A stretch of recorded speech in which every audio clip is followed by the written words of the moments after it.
Good morning, everybody, and welcome to our Stop the Trump Takeover and the nationwide fight against the Trump takeover. My name is Rick Levy. I'm president of the Texas AFL-CIO. We are ground zero in the Trump takeover attempt right now, but we're certainly not the end of the story, as this is now a nationwide fight, and one of the big places where this is going to be happening is in California. And so we are joined this morning by Lorena Gonzalez, the president of the California State Labor Federation. Lorena, good morning and welcome. And it is great to be with you in this fight.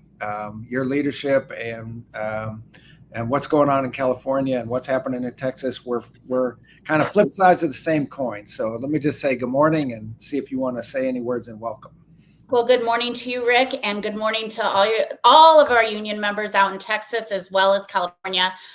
This is a fight that we are willing to stand shoulder to shoulder with. It's not one we asked for. It's not one we wanted, but we're not going to sit back and allow our democracy really flounder as these kinds of efforts take place. I think, well, we'll get into it, but we're proud to be standing with all of you today.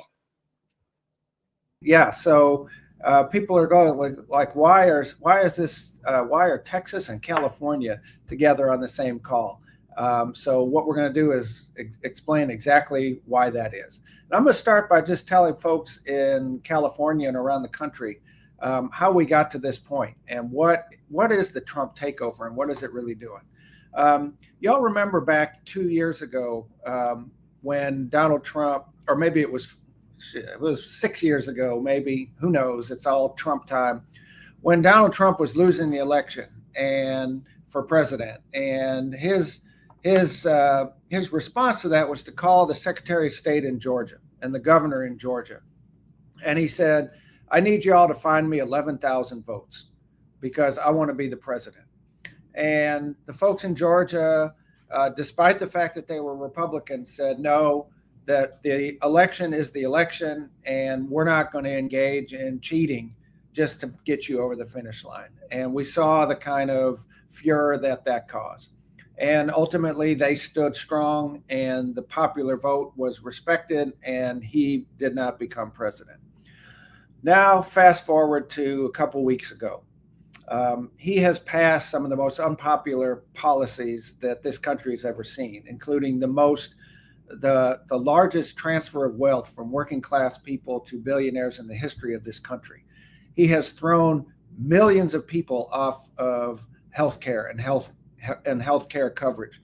He has created the single largest act of union busting in this country's history, stripping collective bargaining for over 1 million people. And I think the poll numbers are showing that's not real popular stuff. But rather than face the music on his policies, what he did was Georgia #2. And he called his friend, our governor, Greg Abbott. And he said, Greg, I need 5 more Republican seats. So in the midterms, I can hold the majority in the United States Congress. I can avoid the investigations into my corruption. I can make sure that my agenda continues to move forward unimpeded by any dissent. And so I need you to find me 5 more Republican districts in Texas, despite the fact that Texas already did one of the most partisan redistricting processes in the history of Texas back when the census was done in 2021. And our governor, instead of saying, no, we don't change the rules based on some dictate from Washington, D.C., said, yes, sir, we'll be happy to do that for you, sir, and initiated a special called session of our legislature for the explicit purpose of creating 5 additional Republican districts in the state of Texas.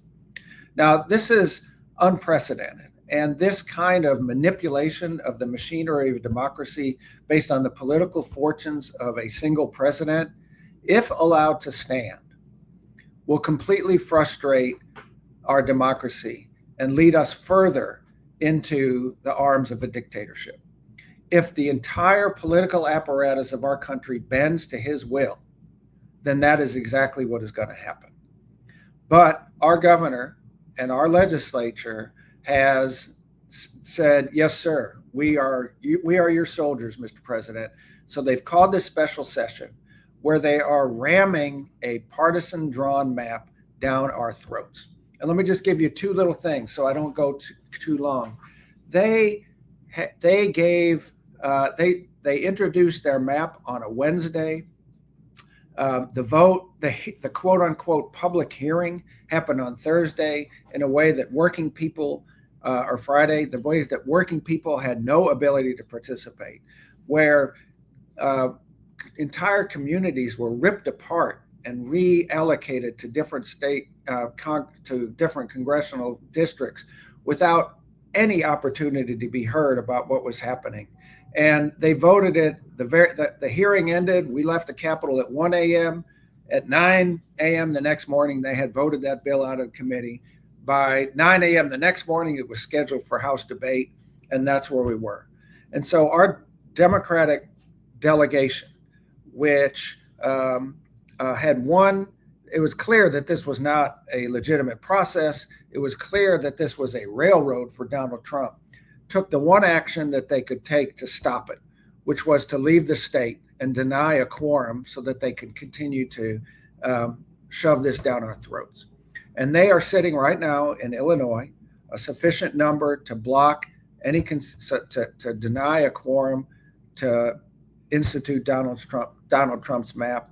And they're prepared to stay there until the end of this special called legislative session to say to the country and to say to Texas, no, we are not going along with this subversion of the democratic process. And, the governor is saying he's going to keep calling special sessions until it happens. And so we're going to keep fighting until it happens. But at that point, Lorena, President Gonzalez, then it becomes an issue of what happens in other parts of the country.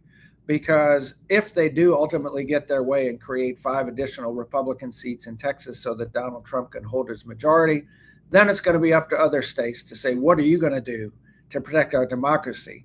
And the number one state that people are looking at right now, and the reason why we are on this together, is because California has a lot to say about it. So President Gonzalez, if you would share a little bit about how you see this, and then I'll just say that if people have questions, you can put them in the chat, and we'll try and get to them, and we'll go on from there. So President Gonzalez, tell us about California. Well, I'll just pick it up from, I guess, where you left off. And so our governor, I think, heard all of this going on and started making some statements without really talking to anyone that we could redistrict as well. That was confusing at first, honestly, because California has been under an independent redistricting commission for 2 cycles now, 2 census cycles. So I think since 2012, we've redrawn lines twice under an independent district, which means that even though we are a supermajority Democratic controlled state, Republicans do get representation here. In fact, they have 9 seats in Congress. And so that, we know if there was partisan gerrymandering in California, that could disappear. But our independent redistricting commission was voted in by the voters. It is something that we hold in high regard, but we hold democracy in high regard as well. So in order to redistrict in California mid-cycle, what we're going to have to do is go back to the voters. We know right now that a majority of the voters are with the governor on this idea. On November, after this week, a bill will be introduced where we will show a new map and ensure that goes to the people of California to make a vote on November 4th of this year in a special election. And if that will be contingent, of course, on Texas or other states actually redistricting to game the system, if you will, to be obedient to Donald Trump and to do what he asks. And so if that happens, then our maps will go into place as well. And so we will run a different election next year, which will only have 4 Republican seats. So the 5 that they're trying to take away in Texas, we are going to match them 1 for 1. First, we have to get through this first question, whether we can temporarily suspend the Independent Redistricting Commission. And again, the polling says that Californians are ready to do that. They understand the damage that Donald Trump has done to working people, what he's done to our right to organize and unionize, what he's done as far as taking stances that most Californians think are just absurd, really hunting people down with his deportation forces, if you will, people who are here working, paying taxes, living, crime free, not going after criminals like he said he would, but going after hardworking people. We also see where he just simply wants to get rid of birthright citizenship. That would affect countless Californians. This is silly. This is something that we're guaranteed through the Constitution. But every time we turn around, just like today when he's federalizing troops in Washington, D.C., we cannot trust this man, and we need a Congress that will fight back. We knew that during the midterms, we were on pace in order to regain the House, to provide a check to this. We just want independence. We want people who will disobey Donald Trump, just like those Republicans did in Georgia. We think that Republicans should have that opportunity.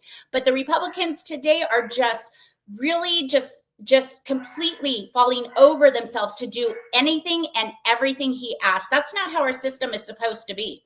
But when you combine that with trying to game the system and give Republicans in Texas more seats so that whatever we do here in California and other states, we won't be able to regain the majority in Congress as Democrats, that's dangerous.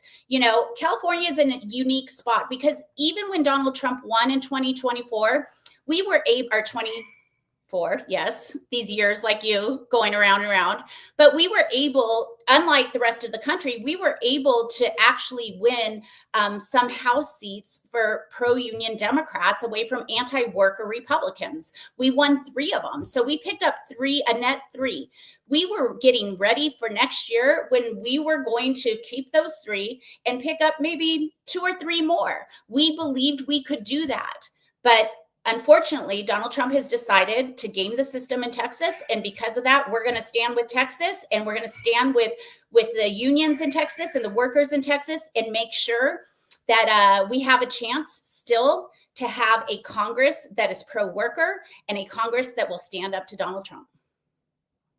Thank you, Laura. I mean, that kind of solidarity and that kind of willingness to engage is so important right now, because I'll just say that there's this whole notion, Lorena, that we keep playing by the rules and feeling good about ourselves. I think the fact that you have an independent commission that's amazing. Every state should have an independent commission to draw these lines.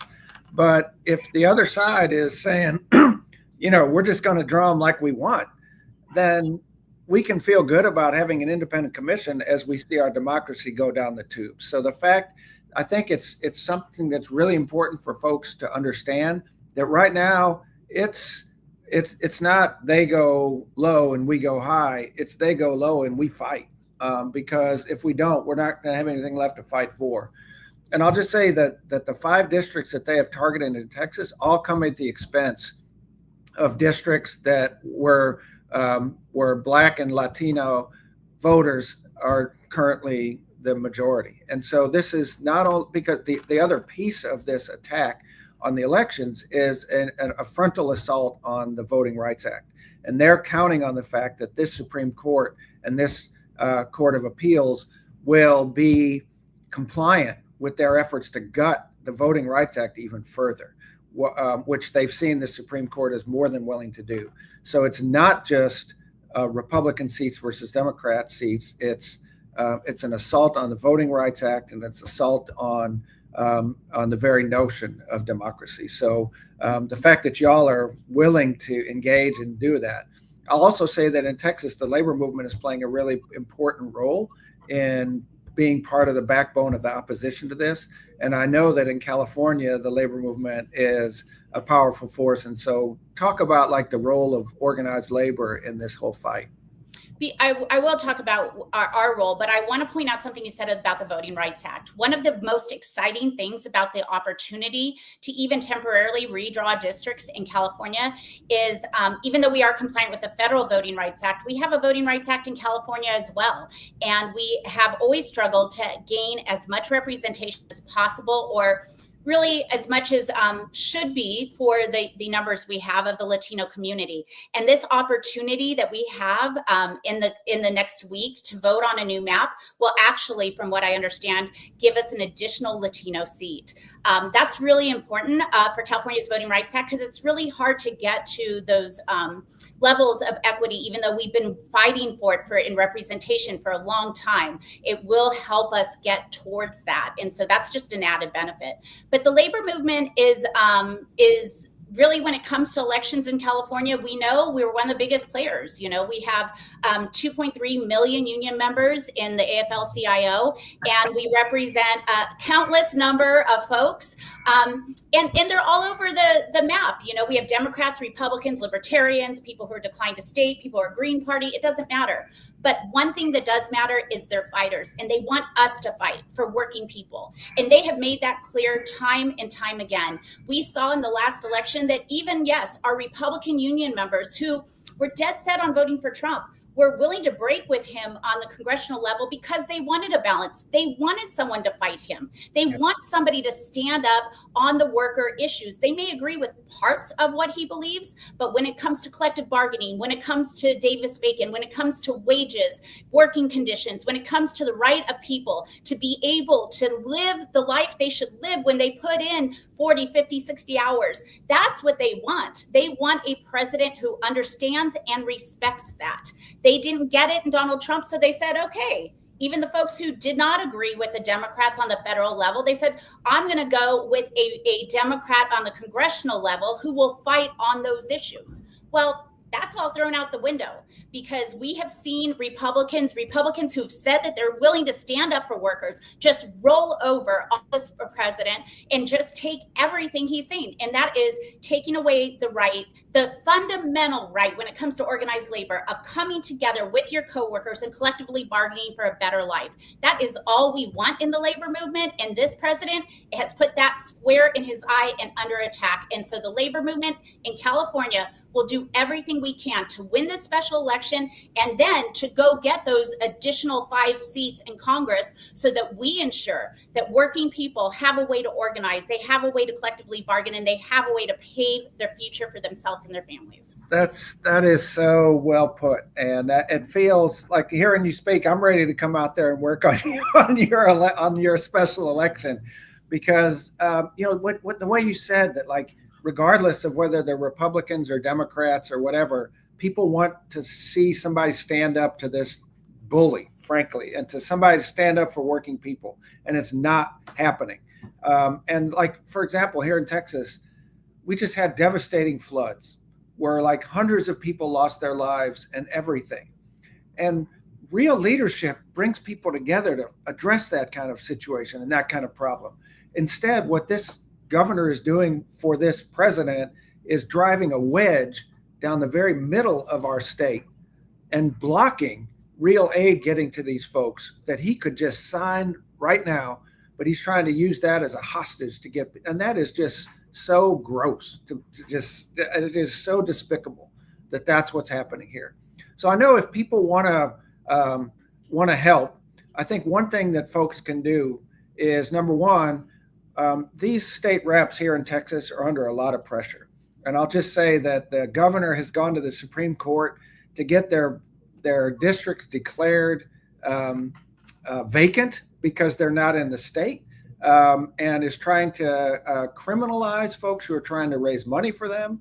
And it is an all-out assault on them. So one of the things that the labor movement is doing with some of our allies is making sure people know that our Texas Democrats are that we support them, and that there are a lot of people out there. And so far, we've sent over 100,000 letters to the state Democrats to let them know. We put the link in the chat. If people could take a minute and just say, hey, I'm calling from Bakersfield, California, and I just see what you're doing. Thank you for standing up for democracy.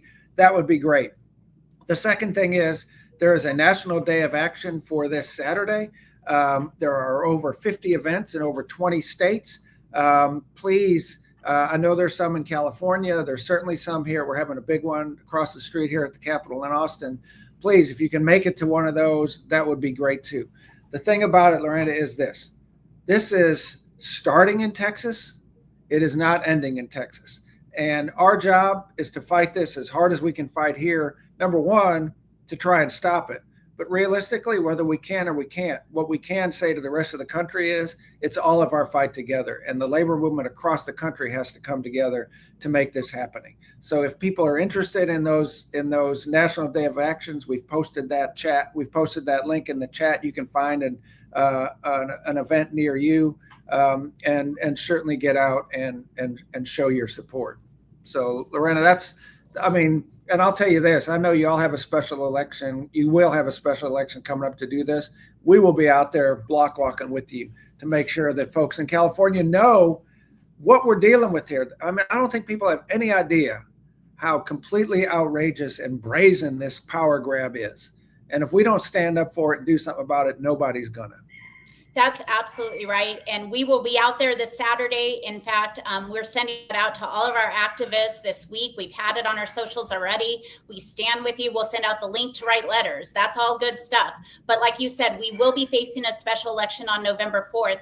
And the way that elections work in California is every single registered voter will get a vote by mail ballot. They will get it 1 month before the election. So starting to October 3rd. So we have a full month of GOTV. That's basically what we have. You will receive a ballot with y'all really try and make it so people can vote? What's that like? Oh my gosh, Rick, when that ballot comes, you don't even have to put a stamp on it. You can put it right back into the mailbox or any kind of drop location in your community. They're all over the place. Or if you lose it, you can go to a vote center and get a ballot. We really want people to vote. Yeah, here you have to climb over like four yards of razor wire in your bare feet and stuff like that. And then if you make it and you're not bleeding too badly, you can vote. But it's different. That's the point. We believe in democracy, and we want democracy to work in California. And that's why this is so important. But we have a full month of GOTV. So let me tell you what union members in Texas can help with. During that month, we will have phone banks with union members calling other union members to get them to turn in that ballot. While they're on the phone, go get the ballot. There's one question, mark yes, send it back. We can use union members throughout the United States to help us do that. We have 2.3 million that we've got to reach. So we need folks to help us contact union members to make sure that they don't forget about the election, that they don't leave it aside, that they get that ballot in. That'll be number one. Number two, if you're part of a international union that has bought into this election, and we think that it's been unanimous, so we think everybody will want to participate. We will have a way for you to send a letter or a note card or something to a union member in California from that same union. We are going to try everything we can to contact union members and let them know that this isn't just about California. This is about democracy in our nation. It is about Texas. It's about every state that is facing this type of pressure, because I know it's not just Texas now. I keep reading that there's more states that he's trying to go to. We are going to stand up and fight back. The labor movement has always been the last line of defense to stop democracy from failing, to stop dictators from taking over. That's what we're seeing. It's about us. It's about the labor movement. It's about working people fighting for other working people. This isn't partisan. I know sometimes we talk about the Texas Democrats or redistricting for Republicans. It shouldn't be partisan. This is about a democracy that works for working people. And that's what we're going to fight for. We don't need people to be obedient to Donald Trump. We need some disobedience, just like those legislators that left the state. We need people to be independent, not obedient. It's not right or left. It's doing what's right for America and doing what's right for your family, which is having enough money to pay the bills, put a house over your head, feed your kids, hopefully send them off to some kind of school or technical training, to have a retirement. These are the things we're fighting for. And our